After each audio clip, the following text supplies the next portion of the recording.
Hi అండి, welcome to Nishi channel. ఈరోజు మన వీడియోలో సమ్మర్ స్పెషల్గా చల్లగా 3 రకాల లెమన్ జ్యూసెస్ని ఎలా చేసుకోవాలో చూపించబోతున్నాను. ఈ వేసవిలో ఇలా నిమ్మకాయతో చేసిన డ్రింక్స్ని తాగడం వలన ఒంట్లో ఉన్న వేడిని తగ్గించి ఎనర్జీని ఇస్తుంది, అలాగే నీరసాన్ని కూడా తగ్గిస్తుంది. మరి లెమన్ జ్యూసెస్ని ఎప్పుడూ చేసుకునేలా ఒకే రకంగా కాకుండా ఇలా డిఫరెంట్గా 3 రకాల లెమన్ జ్యూసెస్ని ట్రై చేసి చూడండి.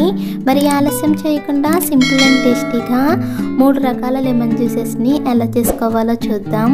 ముందుగా లెమన్ డ్రింక్స్ చేయడానికి 3 నిమ్మకాయల్ని కట్ చేసుకొని తీసుకోవాలి. అంటే మనం చేసే 3 రకాల డ్రింక్స్కి ఒక్కో డ్రింక్కి ఒక్కో నిమ్మకాయని తీసుకోవాలి. ఇలా కట్ చేసుకున్న నిమ్మకాయల్ని రెడీగా పక్కన పెట్టుకుని ఇప్పుడు మనం ఫస్ట్ డ్రింక్ చేయడం కోసం ఒక గ్లాస్ తీసుకుని 4-5 వరకు ఐస్ క్యూబ్స్ని వేసుకోవాలి. అలాగే 2 టేబుల్ స్పూన్ వరకు పంచదారని కూడా వేసుకోవాలి. ఇక్కడ మనకి పంచదార అనేది మన స్వీట్నెస్ చూసుకుని వేసుకోవాలి. అలాగే 1/2 టేబుల్ స్పూన్ వరకు సాల్ట్ని కూడా వేసుకుని ఇప్పుడు ఒక నిమ్మకాయని రసం తీసుకుని వేసుకోవాలి.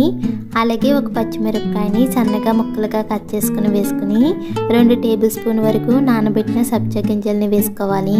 మనం ఇలా సబ్జా గింజల్ని వేసుకోవడం వల్ల మన ఒంటికి చాలా చలువ చేస్తుంది. ఇప్పుడు గ్లాస్ నిండాగా చల్లటి నీళ్ళని వేసుకుని ఒకసారి మొత్తం అంతా కలిసేలా బాగా కలుపుకోవాలి. అంతే, సింపుల్ అండ్ టేస్టీగా లెమన్ పంచ్ అయితే రెడీ అయిపోయింది. ఇలా మన ఇంట్లో వాళ్ళకి ఎప్పుడు కావాలంటే అప్పుడు చిటికెలో లెమన్ జ్యూస్ని అయితే చేసి ఇవ్వచ్చు. అలాగే మన సెకండ్ డ్రింక్ చేయడం కోసం మరొక గ్లాస్ తీసుకుని 4-5 వరకు ఐస్ క్యూబ్స్ని వేసుకోవాలి. అలాగే ఒక నిమ్మకాయని రసం తీసుకుని వేసుకుని 1/2 టేబుల్ స్పూన్ వరకు సాల్ట్ని కూడా వేసుకోవాలి. అలాగే 2 టేబుల్ స్పూన్ వరకు పంచదారని కూడా వేసుకోవాలి. ఇక్కడ మనం పంచదారని స్వీట్నెస్ చూసుకుని వేసుకోవాలి. అలాగే 1/2 టేబుల్ స్పూన్ వరకు వేయించి పెట్టుకున్న జీలకర్ర పొడిని వేసుకుని 2 టేబుల్ స్పూన్ వరకు నానబెట్టిన సబ్జా గింజల్ని వేసుకోవాలి. ఇప్పుడు ఇందులో గ్లాస్ నిండాగా చల్లటి నీళ్ళని వేసుకుని ఒకసారి మొత్తం అంతా కలిసేలా బాగా కలుపుకోవాలి. అంతే, సింపుల్ అండ్ టేస్టీగా జీలకర్ర పొడితో లెమన్ జ్యూస్ అయితే రెడీ అయిపోయింది. మనం ఇలా జీలకర్ర పొడి ఇంట్లో ఉన్నప్పుడు ఈ జ్యూస్ని చిటికలో చేసుకుని తాగేయచ్చు. అలాగే మనకి జ్యూస్ వచ్చేసి అరుగుదలని కూడా బాగా ఇస్తుంది. ఇప్పుడు మన థర్డ్ జ్యూస్ చేసుకోవడం కోసం మిక్సీ గిన్నె తీసుకుని 10-15 వరకు పచ్చ ద్రాక్ష పళ్ళని వేసుకోవాలి. అలాగే 2-3 టేబుల్ స్పూన్ వరకు పంచదారని కూడా వేసుకుని వీలైనంత మెత్తగా జ్యూస్లా గ్రైండ్ చేసుకోవాలి. అవసరమైతే కొన్ని నీళ్ళని వేసుకుని మెత్తగా గ్రైండ్ చేసుకోవాలి. ఇలా గ్రైండ్ చేసుకున్న దాన్ని రెడీగా పక్కన పెట్టుకుని ఇప్పుడు మరొక గ్లాస్ తీసుకుని 4-5 వరకు ఐస్ క్యూబ్స్ని వేసుకోవాలి.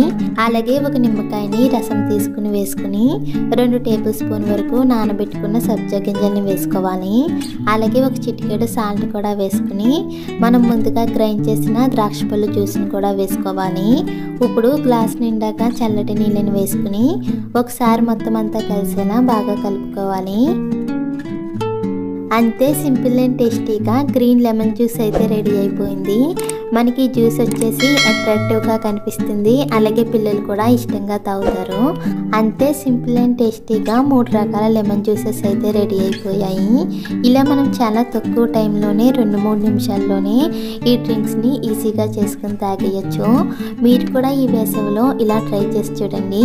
ఈ వీడియో మీకు కూడా నచ్చినట్లయితే ప్లీజ్ లైక్ చేయండి, షేర్ చేయండి, సబ్స్క్రైబ్ చేసి పక్కనే ఉన్న బెల్ బటన్ని క్లిక్ చేయండి. Thank you for watching.